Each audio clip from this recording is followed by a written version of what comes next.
response for today's question. Before going to the response part, let's break the question into two parts. The question states that there are QA team members. That's first anti-pattern which should not be there, which means if we are identifying Scrum developers as QA team members, or let's say technical developers or experts, architects, maybe technical team members or functional team members, in that case we are essentially not following Scrum framework. What should happen is there should be only one role, Scrum developer, and then each team member should be capable enough of handling any work from start to end.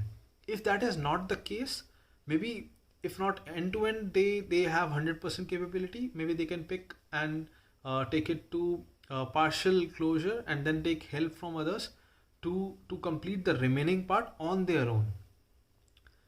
Now, the solutioning part for this particular anti-pattern is in a short term, you seek help from other team members who are who have little knowledge on QA and try to bring them in, increase that cross functional knowledge side, and then gradually build that knowledge up so that each team member has enough knowledge to take a piece of a user story or a complete user story per se, but then they should be able to develop it end to end. Now, this is not a short term, this is basically a short term thing.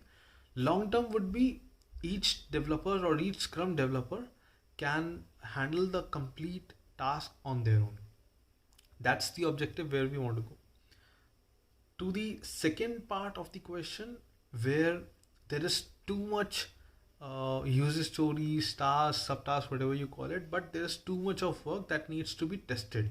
In that case, again, breaking the solution into short term and long term. Now, before going there, what can be the possible reasons for it? The first can be, let's say, at the planning stage, team members did not discuss enough so that all of the team members could understand how much testing effort would be required. In that case, try and bring all the team members together and formalize an approach wherein we can manage the complete testing effort within the team and within all the team members in the remaining time.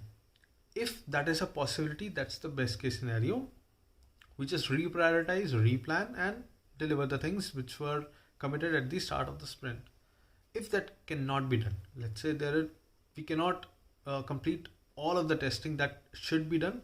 In that case, first try and understand which is the critical and important, significant piece of work that should be tested. Now, keeping in mind that the sprint goal should not be impacted. If that is finalized, we bring in the product owner. We try and negotiate the scope. We see how we can attain that objective without impacting sprint goal again, and we deliver that. But at the end of the sprint, we bring the same topic back into the retro, and we try and understand why it happened, how it can be mitigated, or how it can be avoided. Maybe certain modules which should have been considered for testing, maybe they were missed. Maybe the person who knew what all things should be tested, maybe that person was absent, or maybe some aspect of testing was missed, because of which the testing efforts could not be measured, and hence the estimation was not done properly. It was underestimated, leading to this kind of an issue or a scenario. So these things, if planned and considered, it should resolve the issue. Hello everyone. So today's question is your QA people ask that they are getting very less time for testing. It can be like regression, sanity, anything. So how you will rectify such kind of problem in your team. So basically, there can be a lot of reasons why the QA people think that they are getting less time. So some of the reasons can be inadequate, incorrect estimation. It might be possible while doing estimation and sprint planning meeting, QA team members have not considered each and every points, each and every points, uh, n- uh, each and every points while doing estimation. Like they have not considered time for create efforts for creating test cases or some environment setup kind of things, and some risk or some dependencies they have not considered while doing estimation. So this can lead to inadequate or inappropriate estimation. So, uh, so, uh, so the solution for this is basically like whenever we are doing estimation, so we should consider each and every point, each and every point's efforts while doing estimation. And it's always better to have uh, some extra hours and extra story points, or you can say like it's always better to consider mm, some extra time in our sprint, because if we are considering less time, so we will not be able to complete the testing in that particular time frame. But suppose we are getting some risk, or the environment setup is not ready, so it is always better that if we are assigning some extra efforts, so we will be able to complete it in particular assigned estimated efforts. Okay, so it's like the second reason may be inadequate communication or collaboration between developers and testers. So it might be possible that the developers and testers are not doing proper collaboration, like testers or QA people are not involved with developers from the starting phase of development activities, and due to such kind of things they are not aware of each and every points. So it's always better that the collaboration between the developers and testers should be proper, and testers should be involved with the developers from the starting point of the sprints. The other reason might be like the production data is not available with the testers, and they are getting it at the end of the sprint, like in a less amount of time, and that's why they are not able to complete the testing, or you can see like that's why they are not able to complete the testing in sufficient amount of time, and they have very less time. So for such kind of issues, what we can do is we can mention such kind of things and risk kind of activities, and we can consider some extra hours for that. Other reason may be like environment issue, as I have already mentioned. So also some solution for to consider the proper or to consider proper testing is we can use some test management tool, or some test management tools, or also like we can use some bug tracking tools like Jira and all, so that when we are using some test management tool, it will reduce the amount of preparation, reporting and maintenance time. Also the other reason like why testers feels they are having less amount of time can be the last minute changes in requirement.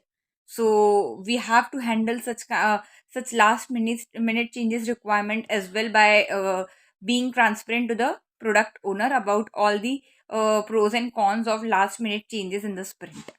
Also yeah, also what we can do is we can have a proper planning of the testing, like we can have the plan for testing and some QA process properly, so that every tester should meet the testing activity on time.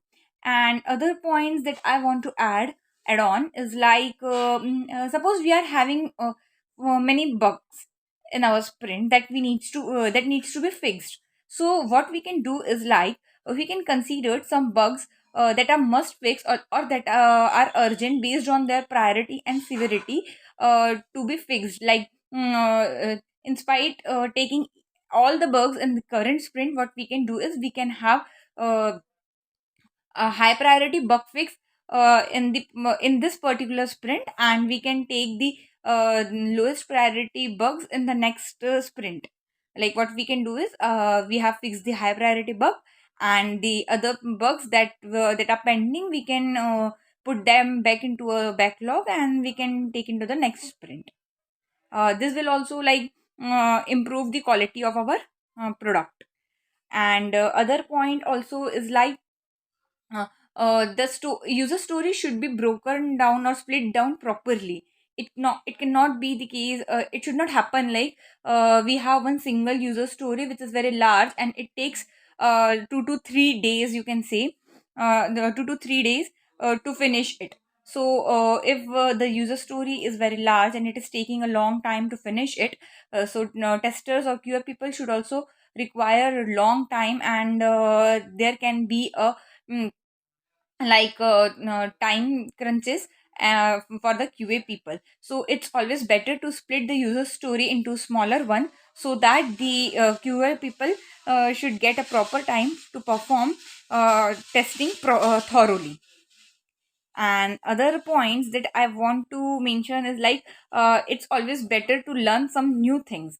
So we can also focus on for the team members of QA people basically to learn some new skills, so that they can grasp some new technologies, kind of things like server management or DB management, etc. So like that, so that they can also understand some technical basics things, kind of release management, etc.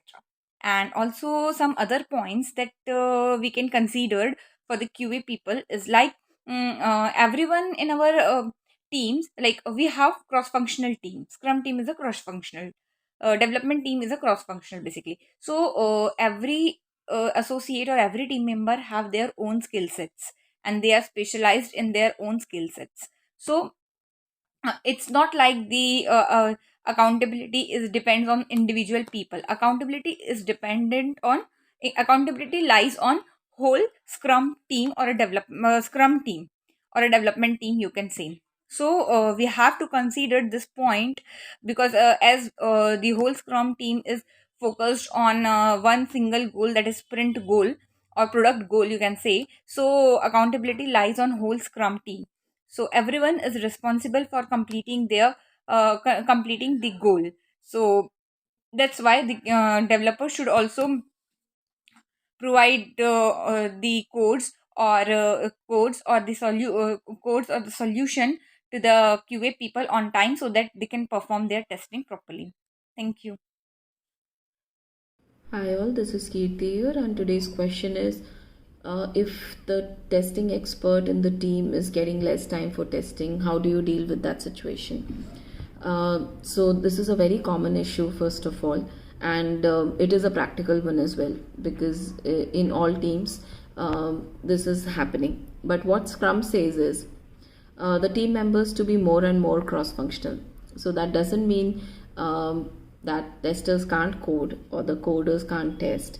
So it is something to make and train people more and more going forward. So uh, I have experienced both the cases. The first case was in my previous organization. There was a separate testing expert in the team itself. The developer was the testing expert, and there was separate developer and a designer in the team. So during the reviews, what happened was, due to some or the other issue, just before sprints ending 2 to 3 days before, the entire code used to get ready. So what we started doing was, first of all, we did the story slicing. Like, it means that we are taking too much amount of work in our plate, and so we are taking it till the last day or the second last day of the sprint. So in that case, the testing cannot be completed, and of course the story cannot be marked as done. So The other approach what we started doing was, the testing expert in the team used to prepare the expected outputs upfront, the test data, the everything, and they used to provide it to the developer to test, and the expected output as well. And he used to create, or she used to create, another set of data for their own testing. And so what happened with that was that even when the developer released the code 2 to 3 days before, both used to test it simultaneously together with each other, and they used to help each other out. And with the expected output very very clear, the unit testing and the integration testing both happened faster. So that was one way of it. The second way is we started automating, because we have not reached 100% automation yet anywhere currently, but that is what every sprint there was a goal, how to automate more test cases, what is the current benchmark and how much more you have done. For your new test cases, everybody has to have an automation. So these two things can really fasten the process, and also build better collaboration. So whenever developer and tester use automation, so these two things can really fasten the process, and also build better collaboration. So whenever developer and tester used to test together, the issues identified used to get fixed earlier, because we had the clear expected outputs and the collaboration was there, and there was no last moment or you did this, you did that kind of argument, because everybody is equally responsible for story to get completed. So one was that. The second was, in my current team, everybody is a developer. There is no QA expert as such. So there is a working agreement, but they do peer testing. Like another developer would be testing your story, and that story would be tested by some other developer. So they do that to ensure they get a new perspective. So what they do is, they had their working agreement. So this problem we again faced here as well.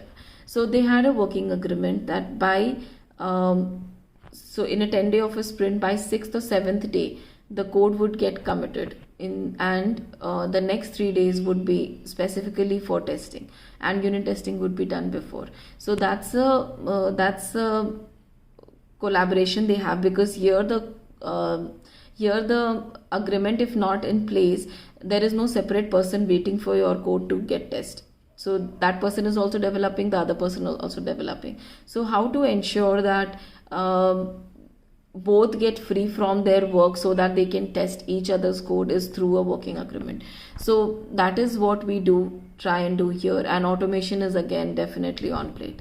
So by these way we are trying to ensure that there is no last moment testing, and we could actually achieve what is planned in the sprint.